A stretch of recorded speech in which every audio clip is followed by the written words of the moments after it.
The midnight guest. I didn't want to be there. That's the honest truth. Spending a night alone in an unfamiliar house in the middle of nowhere wasn't my idea of fun. But I owed Sarah a favor, and she promised this would be easy. House sit her parents' countryside place for one night while they were away. It's just a night, she'd said. You can hang out, watch TV, and I'll owe you big time. Fine, I'd said. I wasn't thrilled, but how bad could one night be? The house was as isolated as she described, sitting at the end of a long, winding dirt road surrounded by dense woods. By the time I arrived, the sun was already dipping below the horizon, casting long shadows that made the surrounding trees seem to reach for the house like skeletal fingers. Inside, the place was cozy but unnervingly quiet. The air was thick with that peculiar smell of old wood and faint mildew, and the hum of the refrigerator was the only sound. I locked the door behind me and dropped my bag on the worn couch in the living room. Just one night, I muttered, trying to shake the strange feeling that had settled in my chest. The evening passed uneventfully at first.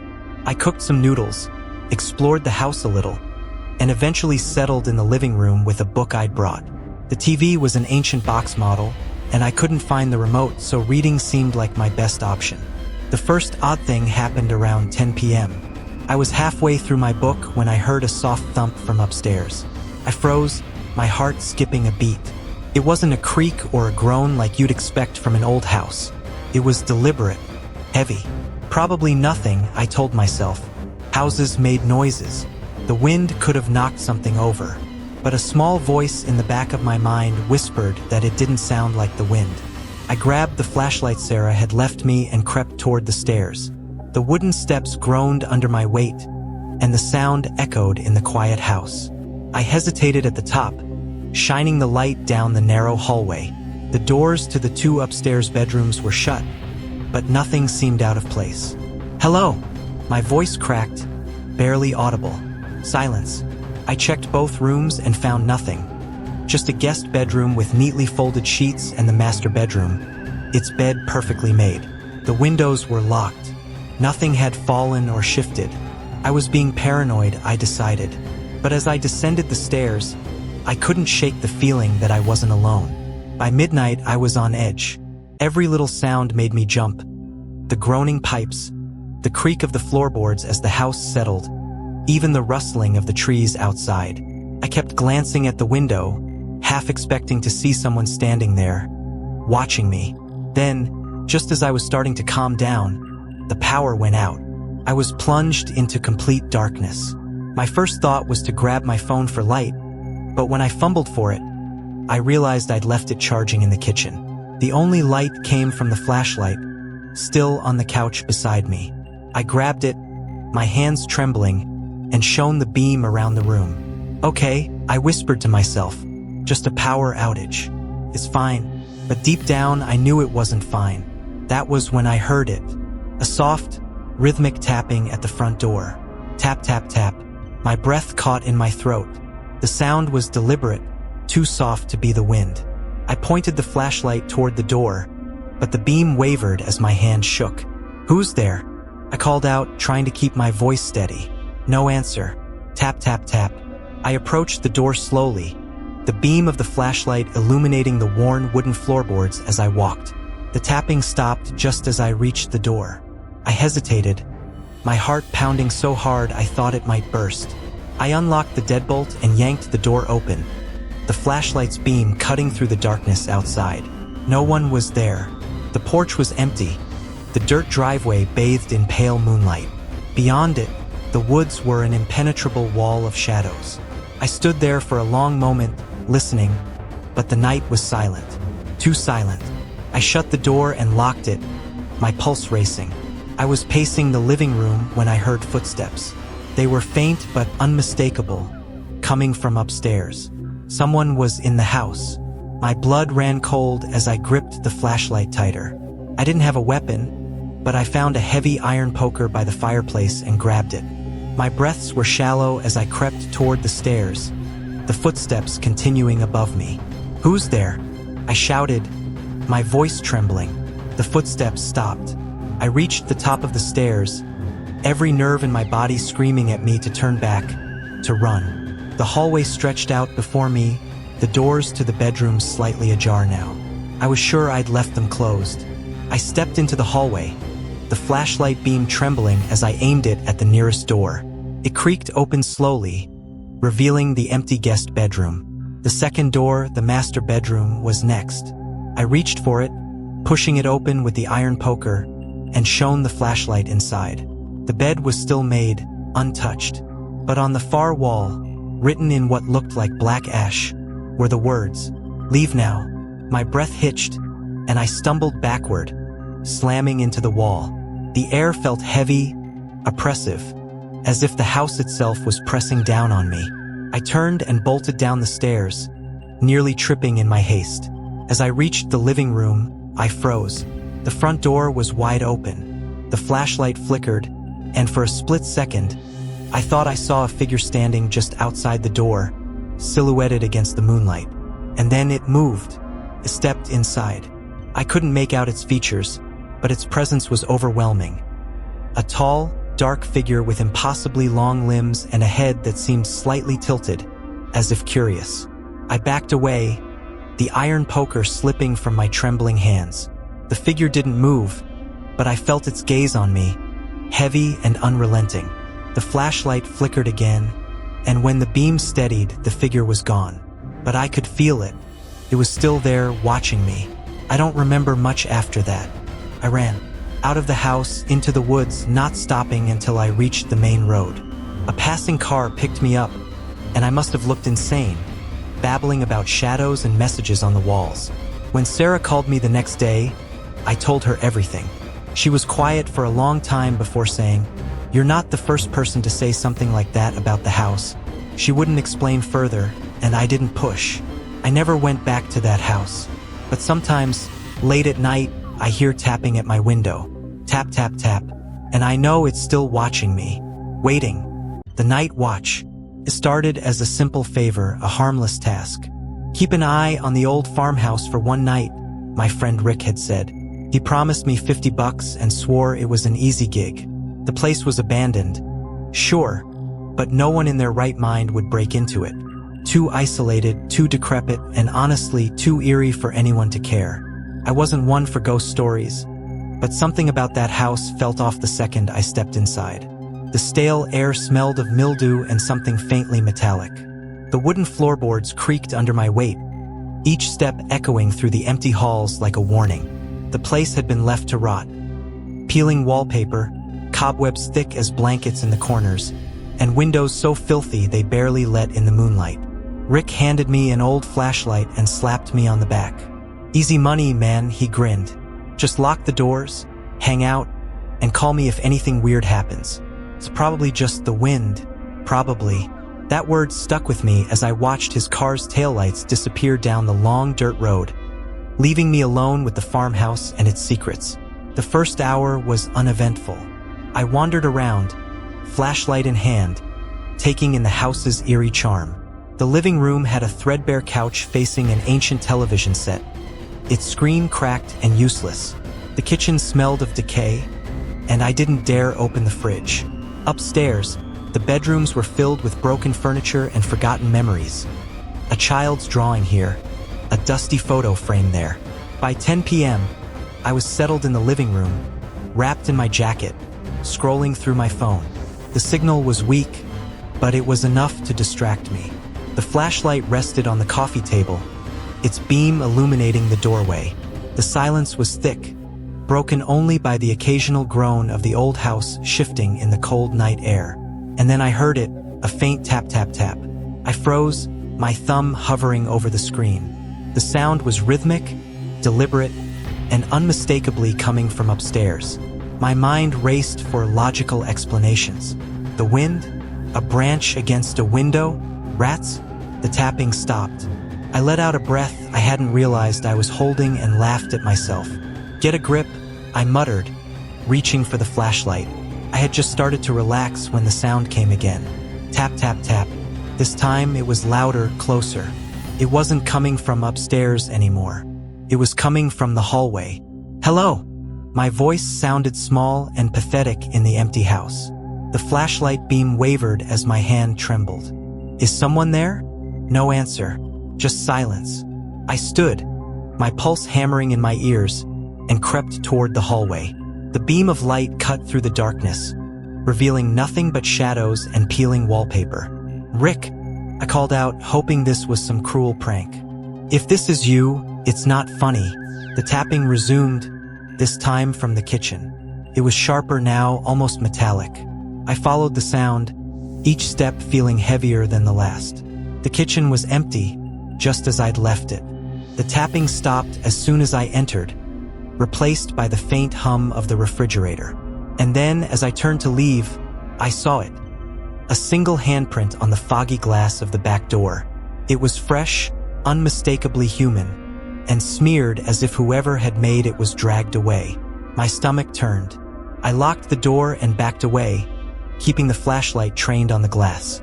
"You're just imagining things," I whispered to myself. "It's condensation, nothing more." But I knew better. I returned to the living room, my nerves frayed.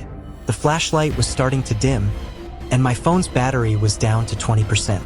The rational part of my brain told me to leave, but I couldn't shake Rick's words. It's probably just the wind. He'd never let me live it down if I bailed over a few strange noises. The tapping came again, this time from the front door. I didn't move. My eyes locked on the door as the sound grew louder, more insistent. Tap, tap, tap. It wasn't knocking. It was scratching. I stood, clutching the flashlight like a weapon, and inched toward the door. The scratching stopped abruptly, replaced by silence so deep it pressed against my ears. I reached out, my hand trembling, and unlocked the deadbolt. The door swung open with a groan. No one was there. The porch was empty, the dirt road beyond it bathed in pale moonlight.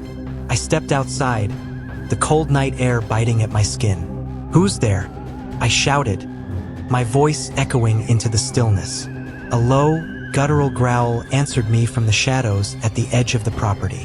I stumbled back inside, slamming the door and locking it. My mind raced, trying to make sense of what I'd heard. It wasn't an animal. Not any animal I'd ever known. It was too deep, too unnatural. The flashlight flickered and died, plunging me into darkness. Panic surged through me as I fumbled with my phone, turning on its flashlight. The weak beam was enough to navigate by, but it did little to calm my nerves. The growling returned, this time inside the house. I spun around, the phone's light slicing through the dark, but the living room was empty. The sound was coming from the hallway again. Slowly, I moved toward it, every instinct screaming at me to run. The hallway stretched longer than before, impossibly so. The walls seemed to close in around me, the shadows growing deeper with every step. At the far end, a door I hadn't noticed before stood ajar, a faint red light spilling out from the crack. The growling grew louder, almost deafening, as I approached. My hand shook as I pushed the door open, revealing a staircase spiraling down into darkness. I didn't want to go down. Every fiber of my being told me to turn back, to get out of that house and never look back. But something compelled me forward, a pull I couldn't resist. The stairs creaked under my weight as I descended, the air growing colder with each step. The red light pulsed faintly, illuminating the walls, which were covered in strange symbols etched deep into the wood. The growling was louder now, reverberating through my chest. At the bottom of the stairs, I found myself in a small, circular room. The walls were lined with shelves holding jars filled with unidentifiable objects. In the center of the room stood a stone altar, and on it lay a book bound in what looked like leather, but not the kind you'd find in a store. The growling stopped. I approached the altar, drawn to the book. The symbols on its cover matched the ones on the walls, and as I reached out to touch it, the room seemed to tremble. The red light dimmed, and a voice, a deep, guttural whisper, filled the air. "You shouldn't have come." I turned to run, but the staircase was gone. The walls closed in around me, and the red light flared, blinding me. The last thing I heard before everything went black was the sound of laughter. Low, cruel, and inhuman. When I woke up, it was morning. The farmhouse was gone, replaced by an empty field. My car was parked nearby, but I couldn't remember driving it there. Rick never answered my calls, and when I went to his house, I found it abandoned, as if no one had lived there for years. I still hear the tapping sometimes, on my windows, my walls, even when I'm miles away from that place. And at night, when the world is quiet, I swear I can hear the growling. The watcher in the shadows. It was supposed to be a simple job. Just me, a cabin in the middle of nowhere, and one night alone to keep an eye on the place for an old family friend. Mr. Grayson had called me 2 days ago, practically begging. "I need someone reliable, and I trust you," he'd said. "Strange things have been happening out there. Doors left open, things moved around. I'm sure it's just local kids messing about. I check it myself, but I'm out of town. I needed the money, and honestly, I wasn't worried. I grew up hearing tales about the woods, the kind parents tell to keep kids from wandering too far. But I wasn't a kid anymore, and I didn't believe in ghost stories. At least, I didn't then." The drive to the cabin was uneventful, though the woods seemed darker than they should have been for an autumn evening. The sun dipped below the horizon as I arrived, casting long shadows that made the towering trees look like skeletal hands clawing at the sky. The cabin itself was small and unremarkable, a single story with a slanted roof and a wraparound porch. It looked old but sturdy, nestled in a clearing surrounded by dense forest. I parked my car and grabbed my bag, noting how quiet it was. Too quiet. No rustling leaves, no distant hoot of an owl. Just silence. Inside, the cabin was cozy but sparse. A fireplace dominated one wall, and a few mismatched chairs surrounded a small table in the center of the room. The kitchen was little more than a sink and a counter with a hot plate. There were 2 doors, one to a small bathroom, and one to a bedroom that smelled faintly of cedar. I checked the locks on all the doors and windows just to be safe. Everything was secure.